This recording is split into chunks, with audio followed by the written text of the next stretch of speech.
Munisa Rizayeva 2025-yilda nimalarni o'rgandi va nimalarni yo'qotdi? Xonanda 2025-yilni katta saboqlar va o'zgarishlar bilan yodda qoldirdi. Xonanda Instagram sahifasida yurtimizda eng ko'p sevib tinglanadigan san'atkorlardan biri sifatida yangi yilga tayyorlanayotganini va 2025-yilni qanday boshidan kechirganini o'zining kuzatishlari bilan bo'lishdi.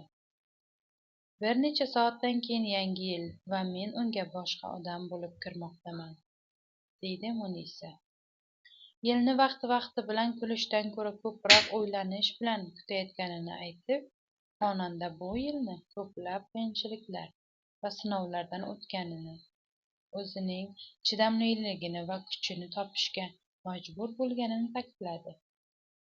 U shuningdek qalbini parchalab yuborgan, chunki ba'zi narsalar bilan xayrlashishga to'g'ri kelganini bildirdi.